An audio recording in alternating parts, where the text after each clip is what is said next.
So you can say film actually, right? When you're when you're shooting, because technically people will say it's digital, but you were mentioning before we started rolling that film just means a thin membrane of material on a photographic celluloid. There's a thin membrane of material where the image is stored. On memory cards, there's a thin membrane of material on there where the data is stored. It's film as much as anything's film. So you can actually say that, don't waste film. That would be the same. You could reference digital space in that. Yeah, I guess you could. Okay, cool. Hey, James Kerwin, welcome to the Film Trap Podcast. Thank you very much. Thank you for having me. So we're shaking hands now. Yeah, this has never happened. We'll see if you shake my hand after. We'll see. All right. But I wanted to have you on. I've been wanting to have you on the Film Trap Podcast for a long time, just because we have such great conversations in the nerd space, whether, I've talked to you at Gallifrey 1 or whether I've run into you at a Comic-Con. STLV. Star Trek Las Vegas. You are just one of my favorite people to talk to about indie film, because you have that like indie film mind, but also you're an uber nerd, and also that's a compliment. I know. You also are in Mensa. That is correct. I am. And before we get into, I want to talk about your films. I want to talk about Star Trek Continues. I want to talk about R.U.R. and you have a short that's actually, it's just hitting the festival circuit, When the Train Stops. That's correct. Mm-hmm. Okay. We're going to talk about all that stuff. But Great. Before we talk about that, how did you get into Mensa? You take a test. Really? Well, yeah. I mean, there are several tests that are IQ tests, SATs, GREs. There are several. There is an actual Mensa admission test too that they make, but they accept scores from a variety of different intelligence tests. And Mensa is this organization. It's basically a club for smart people. Yeah. It's a social organization where there's an exchange of ideas among the top 2% of people in the population. Oh, okay. All right. And what does it cost? Does it cost money to take this test? Yes. Okay. How much money? You're asking the wrong guy. I don't know off the top of my head. Off the top of your head. But no. it's a reasonable fee. I've been in Mensa for over 20 years now, I think, something like that, longer than that. So I really don't recall initially how much, but yeah. Right. Okay. Now what made you want to join Mensa? Is just for conversation, just to talk to? Well, I mean, it looks good on a resume, and it also, like I said, half jokingly, but it is true. It is kind of a social space for an exchange of ideas. I mean, there are monthly meetings. There are different Mensa chapters in every city around the country and around the world, in many countries, actually. And there are meetings that different chapters hold, events that they hold, screenings of films with filmmakers, with directors. So I found it to be something that would be kind of intellectually stimulating in that way. If that makes sense. Okay. Yeah. One thing that really stands out in many of our conversations, we talk about Star Trek, and we're going to talk about Star Trek today. But what I want to discuss is, you very plainly laid out to me, you basically just stated there is no life out there in the universe. We've searched and we have found nothing. Earth itself and the life on this planet is an anomaly. It just happened. And well, I've recently somewhat revised my opinion on that. Okay, because we got in this whole discussion. Yeah, we did. I remember that. That was a few years ago. Yeah. But this really stood out to me. You just said, nope, SETI has been listening. There are no aliens. There's no Fermi paradox. It's called the Fermi paradox. Is like why we haven't heard anything so far, if there is something out there. I'm fascinated by cosmology. I have a minor degree in astrophysics. That's one of the things that I did when I was in college. And I was very fascinated I have become fascinated by the origins of consciousness. What makes humans or animals conscious? Where's the dividing line between beings that are conscious and those that aren't? And really, if you study the origins of life, I'm reading a great book right now, by the way, called The Goldilocks Enigma by a friend of mine named Paul Davies. He's an astrophysicist at Arizona State. And it's a fascinating book about how incredibly difficult it is for life to develop anywhere, how the universe, so many things had to have happened, not just with the fundamental constants of nature, but just things on Earth that sheer happenstance to not only generate life, the origins of life, but the origins of intelligent life, life that is conscious enough and self-aware and can evaluate itself and study the universe. That's an incredibly difficult thing to happen. So it doesn't surprise me that we haven't found anything else nearby in our neighborhood. But given the fact that we don't understand the mechanism by which this happened, I think it would be a bit arrogant for me to say it couldn't possibly have happened anywhere else. So if there is an underlying mechanism that we just don't know about yet, it indeed could have happened many other places, but we haven't found it yet. So you've revised your opinion. I have revised my opinion. Okay. Here, my opinion on this is that I feel like that, in the worlds of Star Trek and Star Wars, there are many alien species out in the universe. I think for them to develop on the same timeline. That I think is the key, is that there may in fact be other life in the universe. It's just that it's not recognizable to us in the sense that it could not be at a stage where they are able to communicate. And I feel like for life to develop and then be sort of timeline wise with us the same level of development, right? Ability to travel to other planets. I think that is where, there may be microscopic life, say, other places. It's not going to be, because it took us, tens of hundreds of millions of years to get to where we are today. I think it's strange to think that, like, okay, there'll be a civilization that is similar to ours in development existing at the same time in a place in the universe that is reachable. Right. Well, our nearby neighboring systems in the Milky Way are definitely not teeming with intelligent humanoid life the way is depicted in Star Trek. That's we know that. That's not the case. Although Star Trek kind of gets around that by saying life was seeded by an ancient race. If you remember that episode of The Next Generation, The Chase, where they talk about the preservers having seeded all the different planets. So we're all actually kind of related to each other, and we developed at the same rate deliberately. Aside from something like that, you're absolutely right. It would be varying different levels and varying types of life. There's no reason to believe that life somewhere else would resemble life on Earth at all. So not something with like just a little bridge of the nose being slightly different, which was the sort of, what I think that I can tell you definitively that there is not intelligent life. The writer's room at the new Star Trek series, it seems, I tried to watch that Star Trek Discovery. I gave up after I subscribed to that CBS All Access. I watched the first 4 episodes, and all I see are videos on YouTube of people complaining about Star Trek and how terrible it is. So while I am a frequent viewer of people talking about the new Star Trek Picard series and the new Star Trek Discovery, no one is happy. And all the clips that I've seen, that's not true, look terrible. I am a big fan of both Discovery and Picard. Are you? I have a lot of friends who work on Discovery, both in front of and behind the camera. And they're great people, and they're Star Trek fans. Well, I'm sure that from a production value standpoint, no one's denying. I think they're look, the new series are speaking to me. Then again, I will say that I was never a fanatic about the previous series. There are other franchises that I'm more fanatical about, like Doctor Who. I've always enjoyed Star Trek, but I would never have considered myself a fanatic about it. So I understand that some people who are very married to the original series or very married to Next Generation, why they would not like the very different direction that Discovery and Picard are taking. It works for me.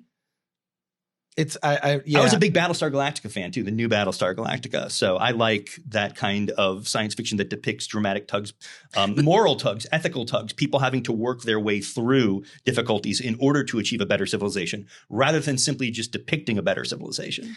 But I feel like now more than ever, we could probably use some depiction of the Star Trek idyllic. Well, let me ask you a question. If you said to me, hey, I want to go to France, what would be more helpful for me to help you get to France? Showing you a picture of France or drawing you a map of how to get to France?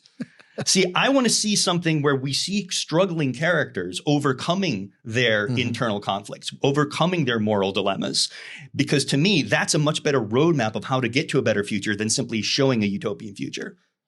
Well, I like that, the aspirational, the hopefulness, that we would get to that place, because I kind of feel like it's, at least from what I have seen, it seems reflective of our times, which is very dark, right? It kind of just, and that to me, it's like, I long for the Star Trek of old. And I understand you know? that. I understand that. It's subjective. If, as I always say, here's the thing. See, now you're the first person to say something about this new Star Trek series, because the people whose opinions that I respect greatly, who have not said good things about the new Star Trek, our mutual friend Robert Meyer Burnett, other people that I've and just everything I've seen in terms of the trailer, just nothing.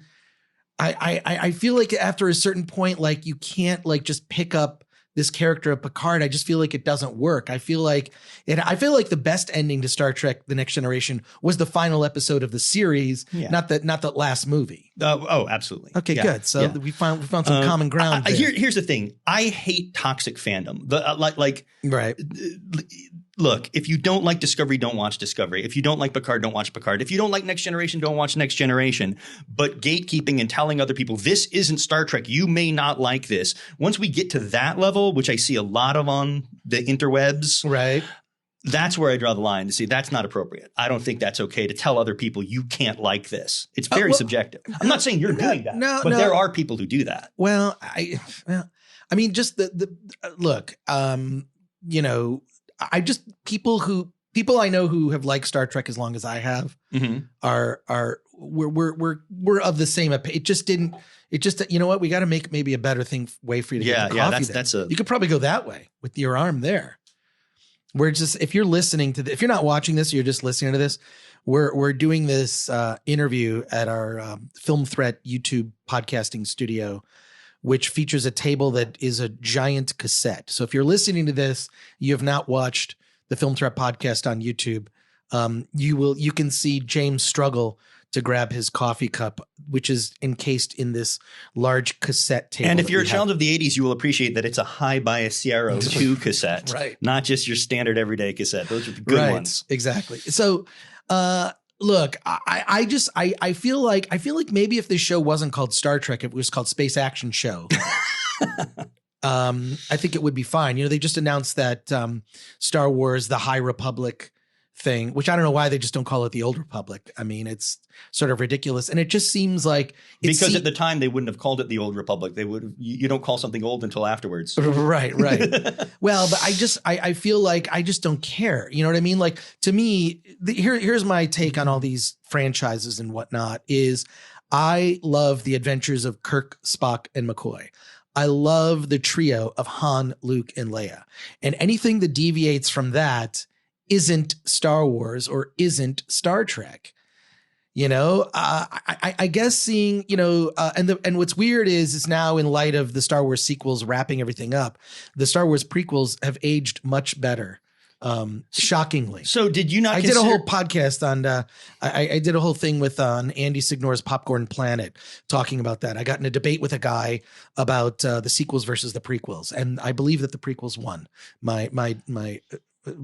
arguments for that. I've heard several people say that, but okay. So like, if to you there's no Star Trek other than Kirk, Spock, and McCoy, what about Next Generation? What about Deep Space Nine? Were those not Star Trek? Okay, so now I believe that those series came into their own. I really do believe that, like, they ran for 7 years. You're judging Discovery and Picard after the first year or two. Okay, all right. Give them time to come into their own. All right, maybe it does take, because by that third season of Next Gen, it got good. When it took. And Deep Space Nine arguably took 3 or 4 years before it started getting really good. Okay, so, all right. Can you come on the podcast in 3 years, and then we'll talk about where Picard. If this has been upgraded to a CD table, then I will come on the podcast in 3 years. Okay. All right.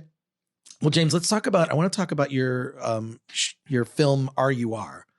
You've been trying to raise money for this for a while. Well, feature version. We did for a while. Yeah. First of all, I want you to explain what R.U.R. is, because I love the whole concept. Well, R.U.R. was okay. Well, I mean, historically, R.U.R. was a play that was written by Karl Čapek in 1919, 1920, writer in the Czech Republic, and he what's not the Czech Republic, and it's basically a science fiction play. It's a play that that was the first time in science fiction you really saw the idea of artificial human beings. Not robots the way we think of androids, but actual artificial human beings that were flesh and blood, the kind we see in Blade Runner, like replicants, things like this. And it kind of predicted the concepts of genetic engineering and engineering the perfect race of humans. And then would they have rights or not? Would they be turned into armies or slave labor or things like this? And so the play is a commentary on society. It's a socioeconomic commentary in a way. I've always been fascinated by it. I had to study it when I was in school, and I always thought it would be cool to turn into a film. We got the rights to the name and did a short film of it a few years ago, just as a little teaser. Hope to someday turn it into a feature, but that's kind of been backburnered. Okay. But the short's out there. You can see it. So it was a lot of fun to make. Is it on YouTube? It is on YouTube. Okay, cool. I just love the idea that it's the first piece of fiction that basically introduced the concept of AI, of replicants, of robots, or as it was pronounced in the 1920s, robot. Well, I love that pronunciation of robot. Here's the interesting thing about it is that robot means worker, basically in Czech. It's a derivative of the word that means worker. So the phrase R.U.R. in Czech just meant Rossum's universal workers. The idea that he was breeding this race of workers. When it got translated into English, they wanted to keep the same abbreviation. So they made up the word robot and brought it into the English language. But the first directors of the play in New York decided to make them mechanical men, automatons, which was not like it was in the play at all. So that's how the term robot became associated with an artificial, mechanical, humanoid. That's where the term came from. And Čapek hated that. He was just like, no, they're not supposed to be these mechanical metal things. They're supposed to be humans. They're supposed to be flesh and blood. So the word robot is really a weird mistranslation of a Czech word. And it never was meant to mean what it actually meant. See, this is why I love our conversations. Yeah. I learn so something much every time. Exactly. Now, so you made the short for R.U.R., which was sort of it's a short that's kind of open-ended, right? Because it's like a piece of the movie. It's just a little side piece. Yeah, it's not based that heavily on the actual movie itself. Well, I mean, this is the weird thing about being an independent filmmaker is you have to be good at so many things, and a lot of that is business and fundraising, which I am not good at. Well, I'm of the belief that when it comes to fundraising is really about appealing to a rich person's ego. Because my whole analysis of this when it comes to raising money, especially for something as frivolous as making an independent film, is you're basically trying to find someone who has money that is disposable, right? They've got a little extra cash, and they want to be able to tell their friends that they invested in a movie. No, that's true. It's I won't literally that's what it is, folks. If you want to raise money for an indie movie, just target like a person who can lose 50, 100 grand, maybe more, maybe a couple million. And they just want to be able to say to their friends, I invested in a movie. There you go. I'm a film producer. It's the quickest way to become a producer is to be a financier. That's true. And then just invest in a film and be willing to lose that money. Right? I mean, I wouldn't argue with that. Yeah. I mean, that's pretty much what it is. And a lot of it is, when you're also appealing to the egos of rich people who want to be able to tell their friends that they invested in an independent film, they want to be able to say things about it like, oh, it premiered at Sundance or it played at the Toronto or it went to Cannes, which technically almost any movie could go to the Cannes film market at least. Right? Well, and crowdfunding has really changed things, though, I would say, right. Because now we have situations in which, like the last couple of projects I've done, have been crowdfunded. So you're not so much appealing to the egos of super rich people, like you said. It's more just a lot of individuals who want to throw in $5, $10, $100, $1,000 and see a smaller project being made. See, I love crowdfunding, and I've used it. I've been successful about half the time with crowdfunding, but I love that concept of that. It's almost like you're almost like voting, right? Like you're on a mission. The way I see it is because I contribute to a lot of other Kickstarters. It's kind of like pre-buying something. Like, in a way, yeah. Mm-hmm. I even contributed to a Kickstarter. I have to watch the movie. One of my favorite old classic sci-fi films from the 50s is The Brain That Wouldn't Die, also known as The Head That Wouldn't Die. Okay. You can look this up. It's a really weird, when you go back and watch it, it's definitely dated. there's that classic shot of the woman on the table. I forget the actress's name, and she's, it's her head's basically coming up through a table. And this guy is a doctor. His fiance gets in a terrible accident. He preserves the head, and then he's basically an excuse, because it was an exploitation movie in the 50s. It's an excuse for this guy to basically go to burlesque bars and strip clubs because he's trying to find like the perfect body for his fiance. That's hilarious. Well, yeah. So a group of filmmakers did a Kickstarter to remake it. I contributed to it. I've also contributed to a lot of comic book. I like to, indie comics. So I've contributed to this. I like it because it's like I'm voting for this person. I have confidence. I want to see this person's creativity. Right. Everything is always late. These Kickstarters are always like, it takes twice or sometimes 3 times as long to produce the actual thing, which is fine.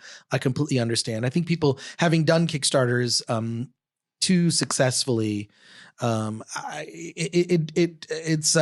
do feel like this burden, something of a burden, but also an obligation to do well with whatever it is I'm tasked with. Oh yeah. If you don't deliver, I mean, I've been involved in, I think, 4, I want to say, to date. Mm-hmm. And yeah, you better deliver. I mean, it's not cool not to. You were involved in a big one, Star Trek Continues. I was involved in 2 for Star Trek Continues. Yeah, I am a huge fan of that series. I was fortunate enough to play a bit part in one of the episodes. It's actually not my favorite episode. With a great British accent, by the way. Was it a great British accent? Did I do a British accent? That's right, I did. Oh my God. I completely forgot about that. Right. I did. And I was because Colin Baker from Doctor Who was the main guest star in that episode. And I think we had established that his people spoke with British accents, so you spoke with British accent. So, yeah. And Colin actually schooled me on the correct way to speak that line. There you go. Excellent. I don't know if you recall. I don't recall that. You directed that episode. I did direct the episode. I was probably too busy setting up shots while he was schooling you. I don't know, like wherever you are in Star Trek fandom, whether you love Discovery or you love Picard, and jury's out with me because I really don't have the right to have much of an opinion on it because I only watched 4 episodes of Discovery. It didn't grab me, and I kind of feel like it's pandering to bring in Spock and the Enterprise. And I don't know. I just don't, everything I've seen, because I've watched all the trailers and I'll watch clips, and I just don't want to subscribe to an app to see one series. I'm not down with that. There's got to be more content on there. Anyways. But Star Trek Continues I love because the whole mission of it was to complete the 5-year mission, the original 5-year mission of Star Trek, and to explain why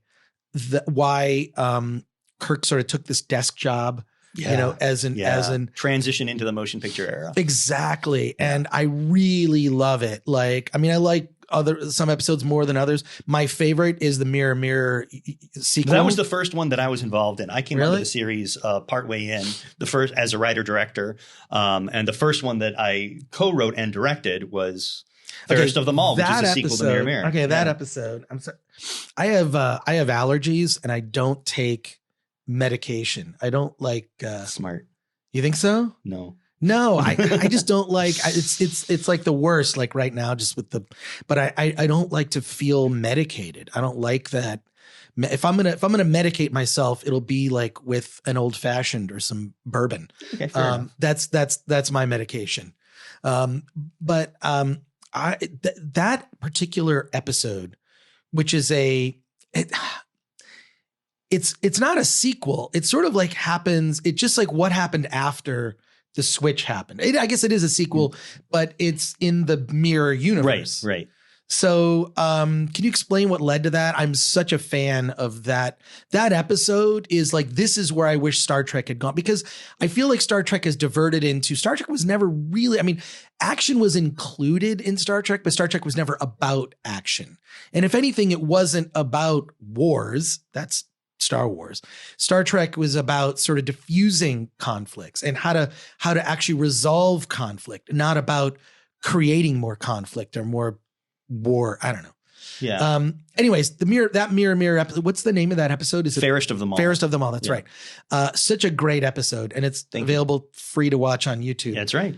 What led to the development of that? Because you co-wrote it with Vic Mignogna. Yeah. Right? So basically, I had come on to this. The series had run for a couple of episodes before I was on. It was executive produced by Vic and co-executive produced by a guy named Steven Dengler and produced by Lisa Hansel. There were a lot of other co-producers as well. I wound up producing later on some of the later episodes. But so they had kind of conceived the project, and it was really Vic's baby. And at some point, he came to me and said, hey, I would love to do a sequel to Mirror Mirror. Do you have any ideas? So, and maybe you could write and maybe even direct it. And so I had some ideas about it, and some other people pitched some ideas. We eventually went with his idea, which I felt was the strongest. And then I converted it into a teleplay and directed the episode. So, dude, that I really, the whole concept behind Star Trek Continues, I'm surprised that and now fan films are basically, because they released these rules about fan films. There aren't any anymore. There just aren't any. Yeah. There aren't. I kind of feel like there are a few, but they're not the golden era of them is past, I think. So yeah, it kind of sucks. I mean, I was such a fan of I feel like the fan films and many of the fan films. I mean, there's Star Wars fan films still being made, right? There's one about Darth Vader. I think that's fascinating. Yeah, but they're short. They're short, right? And they tend to follow these rules, right? Now. They follow the Disney Lucas rules too. I guess it's fine, but I almost feel that a lot of these fan films, they're better than the professionally made. Well, the thing is that there was this gap where there was no Star Trek on television. There was this huge gap between Enterprise and Discovery where there was no Star Trek on television. And that was the point at which CBS basically unofficially said, if other independent producers want to create content, you're welcome to go for it. And that was when all these kind of fans came together. And Vic's idea was to do a fan film that was staffed by professionals, where the actors in front of the camera were professional Hollywood actors, where the crew members, the directors, the writers, the makeup artists, the costumers were all industry professionals. And so I think that's kind of what sets it apart from a lot of the other ones. When you watch it, it really does feel like the original series. It feels like the final season of the original series. I think it does. It really does, even in the way that just like every detail, down to the fabric. And I've watched a lot of the behind the scenes of. Plus, I was there. What can I say? I was on the set. So where does Star Trek Continues kind of it's over, right? That final 2 episode, but do you think that there's a whole controversy over Vic Mignogna, right? Unfortunately, yeah. Yeah. So,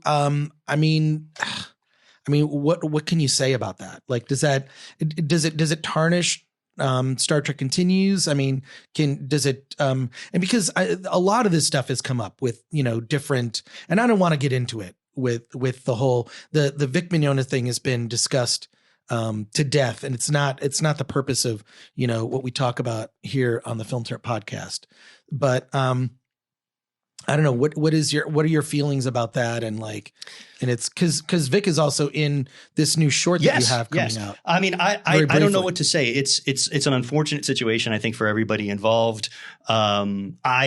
I am extremely proud of the work that we did on Star Trek Continues, and I will always be very, very proud of it. I certainly, let me say this, I condemn any type of inappropriate conduct. That being said, I don't have any more information than anybody else has. I found out about this the same way that everybody else does, so it would be irresponsible for me to make any kind of comment about it, other than the fact that I really, like you said, I don't feel that it tarnishes STC. I certainly hope it doesn't. I hope people continue to watch the show with an open heart and an open mind and enjoy the work that we did for 4 or 5 years. We spent a lot of time on that show. Yeah. Just I just feel that it really just had the heart of true Star Trek fandom. That's why I love it. Yeah. It just well, and that's the thing. It's almost everybody who worked on the show was not only an industry professional, but they also happened to be a Star Trek fan. Right. You know? So that's why I think that love shows. Well, I mean, it definitely in your new short, which I have a screener right here. There you go. I've seen it. Yeah. You use some of the cast Yeah. Also. Yeah. So which is pretty cool. Michael Forrest, who was a classic film actor from the 50s, 60s, 70s. He played Apollo in the original series. That's a great Star Trek. episode. Yeah, It's a great original series episode. reprised his role in Star Trek Continues. He's in this. The story was actually, the film was executive produced by his wife, and it was written by his wife's sister. And it was written specifically as a vehicle for Michael to kind of do his final film project before turning 90 and retiring. Oh, wow. So this is like his swan song kind of project. Oh, nice. And it also stars, in addition to Vic, it stars a great young actor named Darren Jacobs. It stars Rekha Sharma from Battlestar Galactica and Star Trek Discovery. And she was also in Star Trek Continues. And it stars John Delancey. Okay. Well, yes, John Delancey, who Q, of course. Of course. I love Q. Yeah.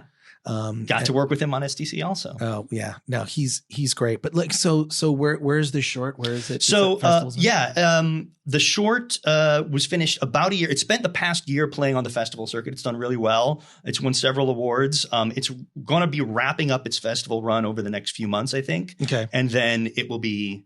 It's going to be out in the world. It'll be out in the world for all to see. Okay, I will say this: I was very surprised and shocked by the ending. I did not see that coming. Yeah. And that's all I'm going to say. Yeah. I feel like to talk about it would obviously ruin it, spoiler-wise. Yeah, you can't really. So I'm not going to discuss it. All I'll say is it's a Western, kind of. It's a modern day Western about a fugitive from justice and the marshal who's tracking him down. And like you said, to give away any more would be giving away spoilers. No, you can't do that. You'll find out what it's about as you watch it. You can't do that. Yeah, I'm really proud of it. I'm proud of how it turned out. I think we had a great team on it. So now R.U.R. And Lisa Hansel also, I want to say, Lisa Hansel was the producer of it. She's one of the producers on STC. She is phenomenal. She's a powerhouse. She started out as makeup supervisor on STC. Right. By career, she was a makeup artist, and she moved into producing, and she produced this film. She's the one who got it off Well, the her ground. attention to detail, just having she applied makeup on me. They did makeup tests. Yeah. It was pretty amazing. But no, she's wildly talented. So absolutely, it's just a pleasure to work with her. So R.U.R. I want to get back to that for just a second.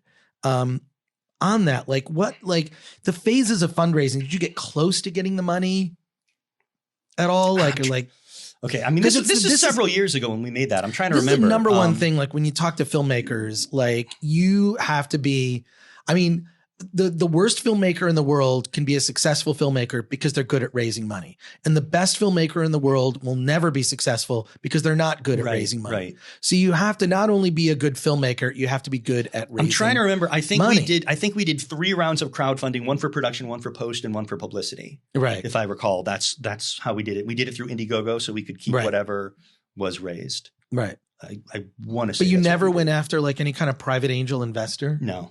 Yeah. Not for that. No. No? No. I mean, it's a 7-minute short, Right. Yeah. Well, but it was intended to be a feature. Yeah. Well, it was intended to be a feature, but this was just to kind of like put together a little sizzle reel and figure out what we could do, It's so funny because I do talk to a lot of filmmakers that they kind of always have like this little dream project in their back pocket. I mean, I have a couple things. They're just like, if I get to a certain place, this is the movie that I want to make. Right. Like, sure. So like we kind of all have like this sort of stack of like, and one day I get in a position, this is the thing I want to do. Yeah. And so you must have several of those. I have a couple of them. Yeah. Yeah. Yeah. I have one I'm working on right now, a script in development. It's almost done, that I'm aiming to focus on next. It's a science-based mystery. Wouldn't know if I would call it science fiction, but it's science-based psychological mystery. So that's kind of my passion project for what I want to do. That sounds like a new category on Netflix. Yeah. Science-based psychological mystery. They'll have to make that. That's almost Stranger Things. You can describe it as that. So, with regard to screenwriting, because I'm always fascinated when I talk to friends who write scripts, what is your process? Do you have a specific process? Yeah, I consider myself a director much more than a screenwriter. I like directing more than screenwriting, but I've done my fair share of writing as well on a lot of my projects. Process, that's interesting. I mean, you always start out with a short treatment, but as far as, I know there's some writers who really go by, Save the Cat, and they break everything down and they board it out on like big chart, and they like figure out the beats of the acts, what we call beats, and like where act 1 ends and where the middle of act 2 ends. Where I tend to just write spontaneously, and I find that stuff tends to fall into place. If you've watched enough films, if you've written enough stuff, that stuff kind of becomes second nature, I found. Okay. So I try not to like board the beats out too much before I write. Gotcha. I will often write a first draft and then go back to Save the Cat and see like how things line up. And they inevitably do. And then tweak it a little bit here and there if they don't exactly. Gotcha. But, yeah. All right, cool. Well, I just think that of all those parts of the process, I think that actually writing is the most difficult. It's very difficult. Oh my God. It's so hard. Writing, I think, is because it's a solitary thing for the most part. It's grueling too. Yeah, it's solitary and it's grueling. You don't know if it's any good. I think one of the things, Barrick Hardley, who won 3 awards at our Award This event, which you can find on the Film Threat YouTube channel, gave the best speech that talks about what it's like to make an independent film. You can watch that on the Film Threat YouTube channel, or follow at Award This on social media. I presented him that award. Oh, that's right. Yeah. You did. Well, I'm when he standing up there on stage as he's going into this that. lengthy speech, which was awesome. No, it was hilarious. It wasn't that lengthy. It was like 2 minutes. But it was hilarious. No, it was like everybody just laughing, and I was just standing there like it was so insightful and poignant into it. Right. So yeah, everybody should watch that. So it definitely sort of points up that I think that writing might be one of the more difficult. You know what's the easiest? Editing. I think editing is like the easiest. Oh my God. I say this because Bobby Schwartz is sitting here and he's editor for everything on the Film Threat YouTube channel. So all right. Well, what are you working on right now? I just told you what I'm working on right now. Oh, yes. Okay. All right. I didn't know that was the latest project. Well, the latest project that I would say was, okay, so feature film that I directed 10 years ago called Yesterday Was a Lie.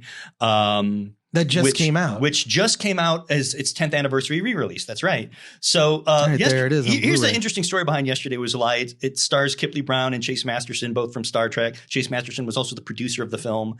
And it's a science fiction noir film. It's kind of its own thing. But it played on the festival circuit for about a year, and Film Threat magazine gave it a phenomenal review. Oh, well, thanks. I didn't know and that. Was one of the reasons why Entertainment One picked up the film while it was in post-production and finished the film, bought the movie, and gave it a release. Oh, wow. So it had a short theatrical release at the end of 2009, then went to DVD. And so Entertainment One has had it out for about the past 10 years. Great company IndiePix, which is a studio based in New York, just bought up the rights to it and wanted to do a 10th anniversary re-release of it and put it out on Blu-ray, because E1 had actually never put a Blu-ray of it out, which I love the way it looks on Blu-ray. We remastered the entire film from scratch, shot by shot. The entire thing's been remastered. And I love the new transfer. We created a bunch of new special features for the Blu-ray. So I've been working on that a lot for the past year, kind of the remastering of that film and then the release, and it just came out. Nice. So yeah. So that's what I've been preoccupied with since Star Trek Continues and When the Train Stops ended. Yeah.